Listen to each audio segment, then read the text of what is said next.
Well, welcome once again to Yakety Yak, which is our series put on by the Centre for Social Impact, hosted by Peter Thompson. For Yakety Yak this evening, our guest is Kylie Charlton.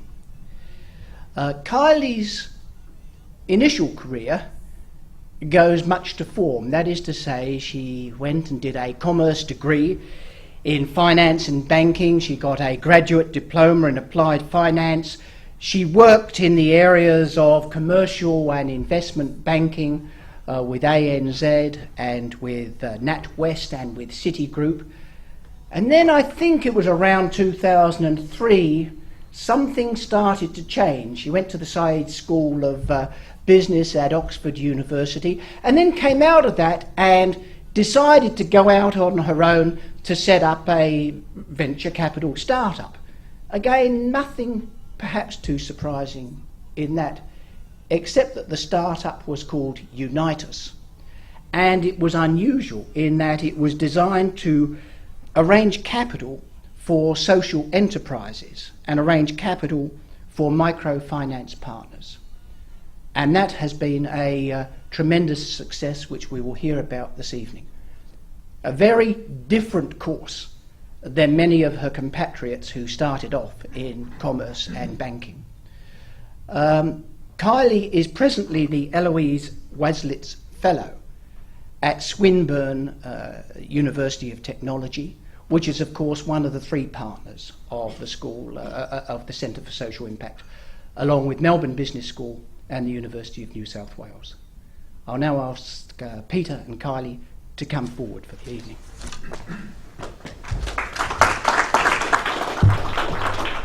Thanks, Peter, for your usual brilliant job in introducing things. I was reflecting on microfinance and when I first saw it, and I can say pretty confidently I first saw it in action in Ethiopia in 1994. And I was there to look at Australian aid projects, particularly community aid abroad, what became Oxfam. And they were doing village-scale enterprises and digging wells, and it was a very impressive experience. But then, I was mostly in Tigray. In the villages of Tigray, I was shown examples of microfinance in operation. So I'd be introduced to a person that had bought a sewing machine through microfinance, or had bought a cart, or maybe had entered into a partnership to operate a shop. And it was very clear from the people that I met that this was working very well for them. Then I came across the story of David Bassau, and I know that people from Opportunity International are here tonight. He is the most remarkable individual and a very underlauded Australian, Australian New Zealander. He grew up in very difficult circumstances in New Zealand and made a fortune in building and construction, and decided when he visited Bali in I think the 90s that life could be better for the people that he met and saw if they could actually get their hands on some assistance to start up businesses.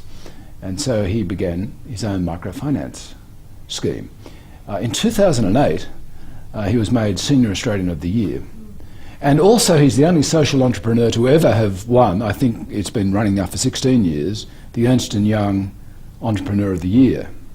And he won that accolade as a social entrepreneur. So he's an interesting story.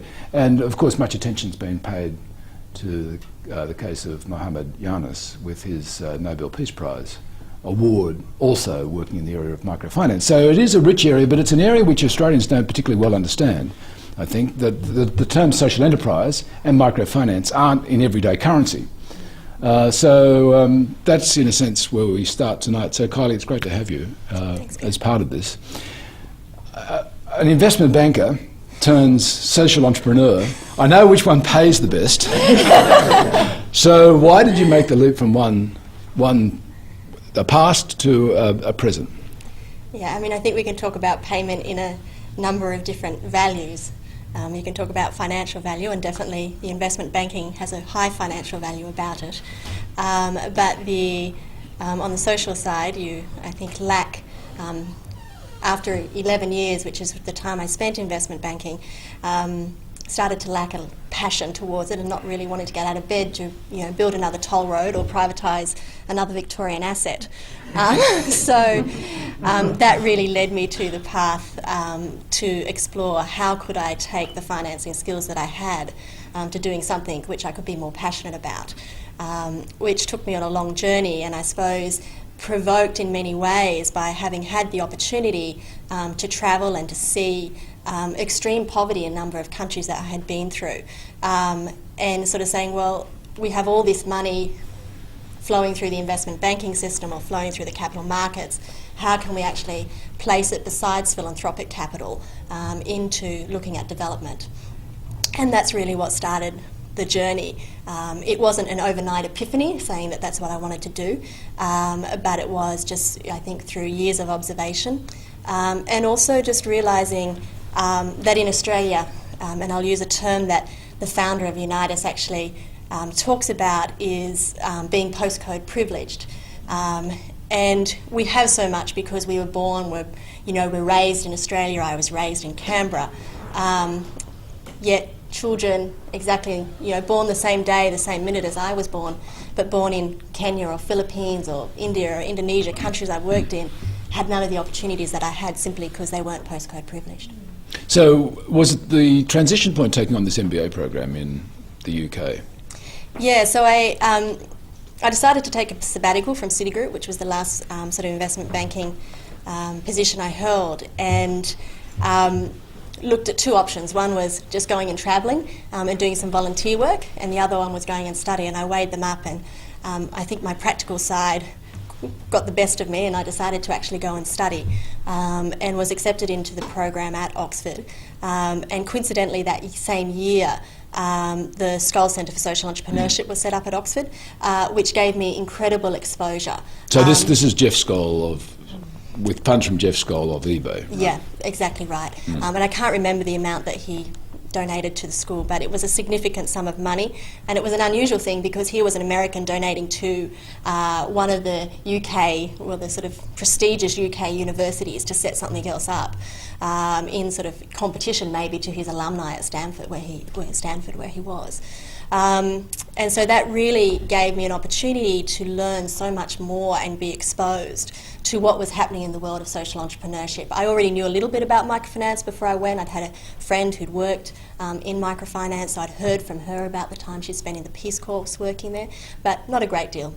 Had known that it sort of started to creep into the capital markets, but the program at Oxford really gave me a whole year out to explore, and I think not be poison's probably the wrong word, but continue to be influenced by the investment banking world. It really opened up my eyes. There was a social network also set up, a formal social network, wasn't there, on social entrepreneurship at Oxford, is that right? Yeah, that's right. So that year, a group of students, we came together and we set up what's called the Oxford Business Network for Social Entrepreneurs, which is one of a number of industry groups which is run out of the business school, and of which any Oxford alumni can actually belong to. That really is a way for students on the course to exchange ideas, but also creates an ongoing alumni, so you recognise who's working in the field and you continue to contact. And I do have contact with a number of alumni on a regular basis through that network who are working in the area of mostly around the sort of investment side of social entrepreneurship. It's interesting because educational institutions picking up on these ideas is a really profoundly important part of social change. And the Harvard Business School also, you've attended a program there, haven't you, around which is looking specifically at microfinance, social enterprises and the like. Correct. I think it has an enormous place in business schools, and I think as we've seen the collapse of the GFC, over the last 12 months, business schools have really started to pick up and concentrate more on looking at appropriate balance in education between, I suppose what we call pure business management skills versus, looking around us and seeing what the world really is doing besides just, your management aspects. So was it a close run thing for you about what do you do after that MBA? It's sort of serendipity. I don't say necessarily I planned really well after the MBA. No one does. But I will, and while I would love to take the credit for having established Unitus, it was actually already an existing non-profit when I joined, and it just happened that as I was wrapping up my MBA, one of my peers on the class actually handed me the job description and said, oh, by the way, they're looking for someone to run their capital market, or head up and establish a capital markets practice. Are you interested? And I said, oh, interesting. And applied, and that led to a number of interviews and discussions with the founders. And I was staff member number 13 in 2004. I joined November 2004. And it was that then partnered with 3 microfinance institutions. It now, today, actually partners with 24 microfinance institutions around the world, which between them service over 8 million clients. The organisation that I did co-found with a number of people from Unitus, the team that I was working with at the time, we took the team and we actually founded Unitus Capital, which is a capital advisory firm, and that's set up in Bangalore in India. And that's a team of 9 people, and we raised money from private investors to establish ourselves and provide advisory services to microfinance institutions and social enterprises serving the bottom of the pyramid. So was Unitus set up, how did that idea get hatched? And it was in Seattle, right? Yeah, so Unitus, actually the idea was hatched primarily by a gentleman named Mike Murray, who is ex-Apple, ex-Microsoft.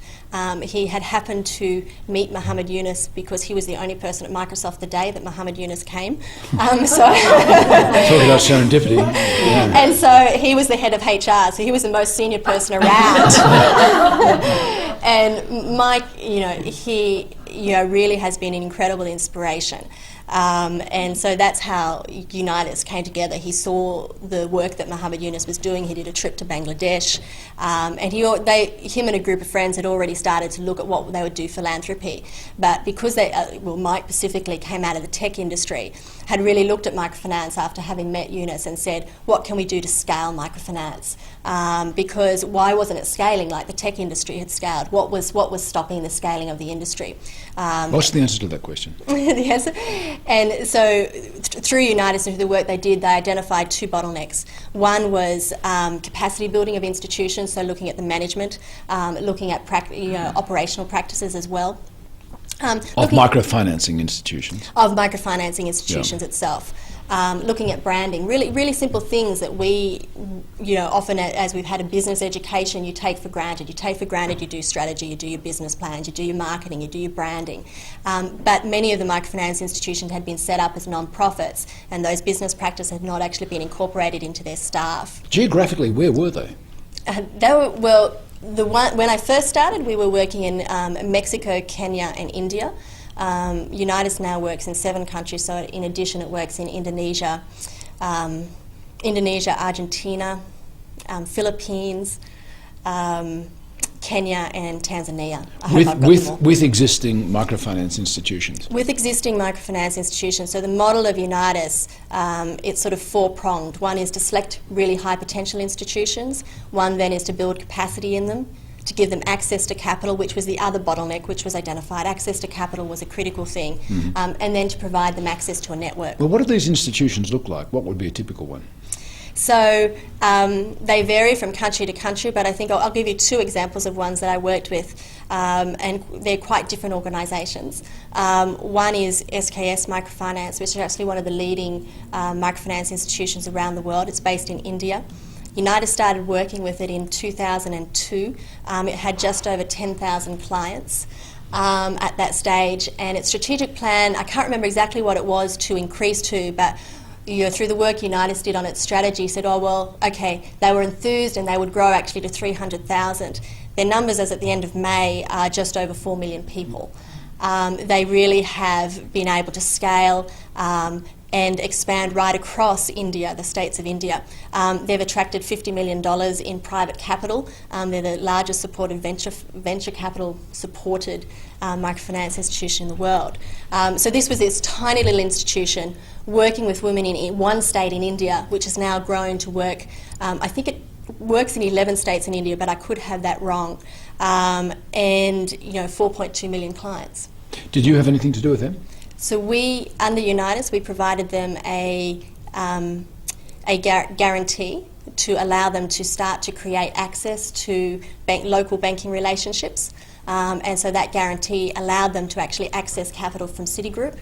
And then over a period of time, they established their own independent relationship with that, and we were able to take that away. So a lot of the work that we did in the capital markets group at Unitus was actually giving a leg up to these institutions to create these relationships with either local banks or with investors, which they can then take on to expand and grow themselves independently. So is it right to say Unitus is like a social incubator?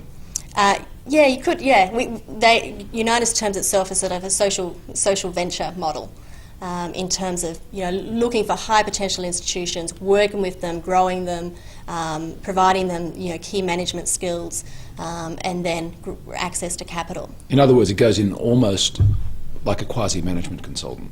Yeah, in a way, yeah. And then Unitus Capital, what we did was we recognised within the structure of Unitus we were somewhat limited, being able to do a number of things, and with the type of clients that we could work with, because Unitus is a non-profit, it's supported by donors, and those donors were specifically supporting specific institutions, and we were working with those institutions. But the capital markets work that we were doing was actually in demand by a wider number of institutions. So we had a number of private investors which backed the team that I was then running, with a colleague of mine called Eric Savage, who leads the team in India, and provided us investment capital to actually take that team private out of the non-profit. And that's the team which is now up and running. It's been running for a year now. Just been a year. Well, then in 2008, am I right in saying, which is only last year, Unitus Capital gets underway. Mm-hmm. So what was the need that its mission is to fulfil? So Unitus Capital, which is a team that I've just sort of spoken about being taken out of the non-profit, the reason we set it up was that we could attract private capital.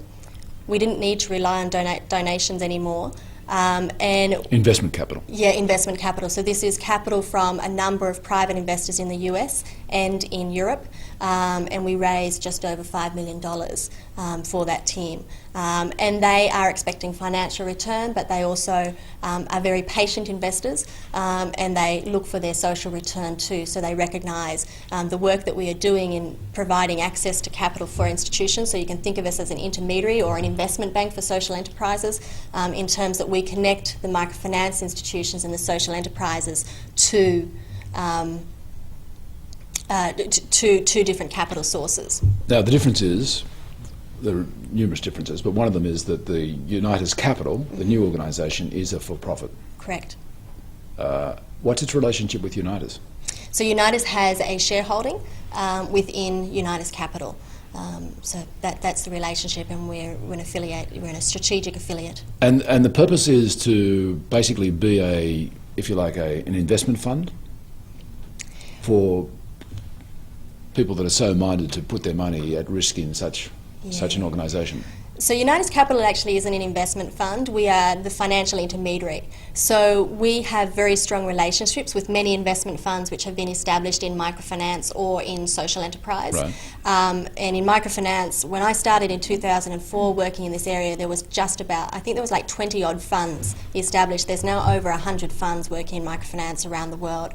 So we have relationships with these funds and with private investors who are looking to be able to invest in microfinance institutions or social enterprises. And so we essentially act as that intermediary which make those introductions and structure the deal. So just as a company in Australia doing a financial transaction or arranging debt or arranging equity would employ a investment banker, basically the MFIs or social enterprises are now starting to employ a investment banker who actually understands both the finance side plus the social aspects of their business. You're back to where you were financing toll roads then? Well, I think hopefully I'm getting a lot more satisfaction financing enterprises. I'm glad you said that. Satisfaction comes from seeing things happen. What have you seen happen as a result of this work? I'll tell you one story, and I think this is probably one of the things which has made the most impact on me over the period of time that I worked. I had a lot of opportunity to get out in the field, obviously, as I saw microfinance institutions, and I often say to people I had the best of both worlds because I still was able to walk in and talk to banks, and I'll admit that I enjoy doing that. And I was able to then get out on the field and sit around with women who are in a loan group and see what they were doing or visit their businesses. But I think one of the most impactful visits that I did to an institution was in Kenya, and the organisation is called Jamii Bora. It's headed up by a woman called Ingrid Munro, who's also known as Mama Ingrid by the members of the institution. She's a Scandinavian with that name. She is a Scandinavian, and and Mama Ingrid is, this, absolutely gorgeous woman, and she's like, I suppose she's like a grandma to many people, and she established a microfinance institution in about 2000. It was from 50 street beggars, and I had an opportunity to meet some of the street beggars who were the original women within the group. The MFI now serves just over about 240,000 clients. And these women have, they struggled to save the first amount of money that they needed to save before Ingrid would actually match the funding and give them a loan so they could then go on and create their businesses. But some of their stories now are incredible in terms that they've gone on to, create multiple businesses or employ people. So one of the women was employing 20-odd people in restaurants that she had established. And very recently, what I got to watch over a number of years, and Unitus was involved in this. We provided guarantee for them to access money from one of the Kenyan banks, Standard Chartered, or international banks. Kenyan Bank, Stanbic, and they went on to use that money to create Yakety, which is an eco-friendly town about an hour south of Nairobi.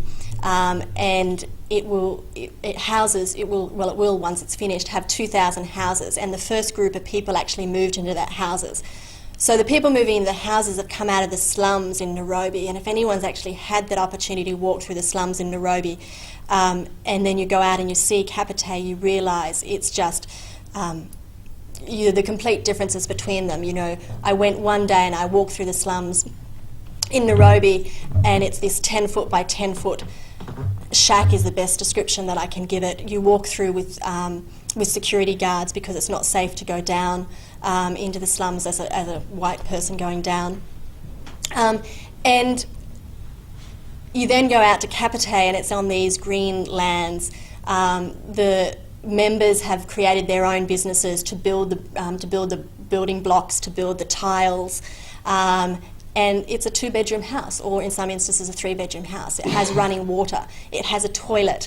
And one of the women who were actually working, and they're paid to work in the factories, she was building the tiles. I said to her, "What's the most exciting thing that you're going to have when you move into this house?"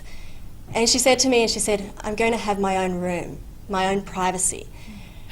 And for me, that was quite amazing because, again, bring back the term postcode privilege.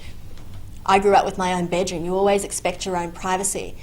But she had never had that. She'd always lived in a house with numerous people, and it was this one bedroom, one room place in the slums. And all of a sudden, they're being given this opportunity to move into these houses. So I think that talks about, the power of the microfinance institutions, especially as they look holistically at the needs of their members.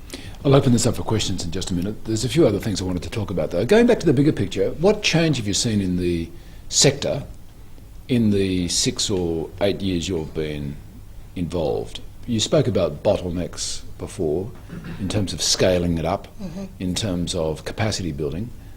Has there been much change?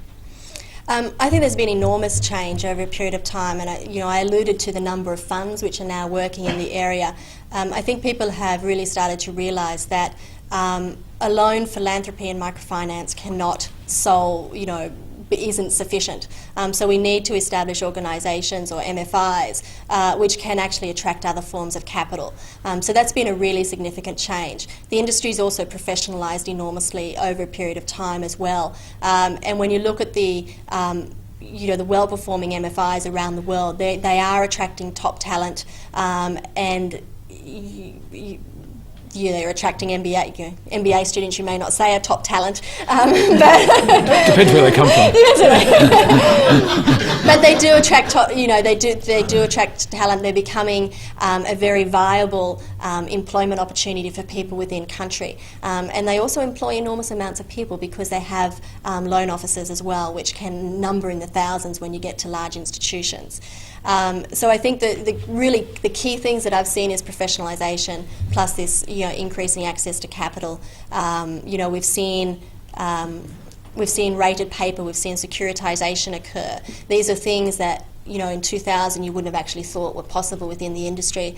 And I think microfinance serves as a really good example of the potential of what could broadly be termed impact investing, which is for-profit investing with a social and environmental return as well. So you come home and you take on this fellowship, and how do you operate, because you've still got this role in Unitus, how do you do that from Sydney, Australia?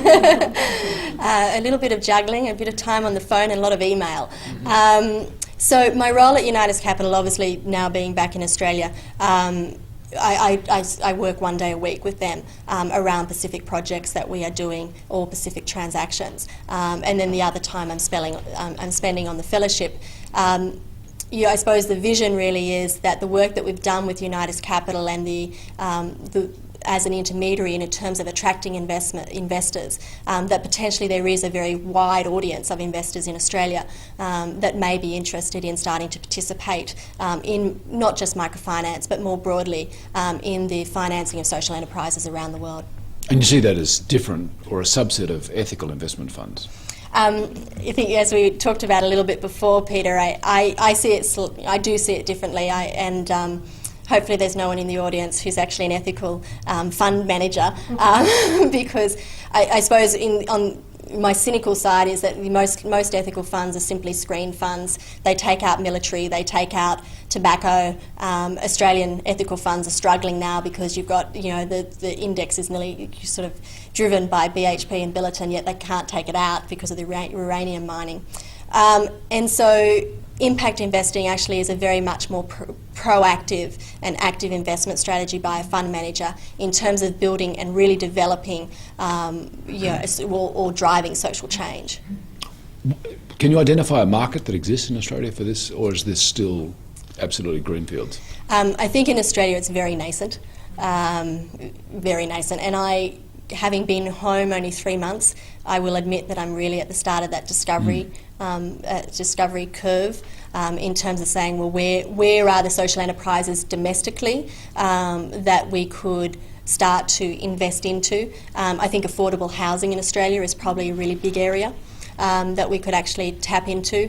But I also think that Australia, as we sit as part of Asia Pacific, not necessarily has an obligation, but I think there is interest in investors contributing to the development of Asia Pacific generally. Yeah. And my passion is international, so I probably tend maybe lean more towards that. But there is a lot of discussion around Australia at the moment in terms of how can we look at alternative financing or attracting alternative capital for social enterprise, and it's an exciting time to be home.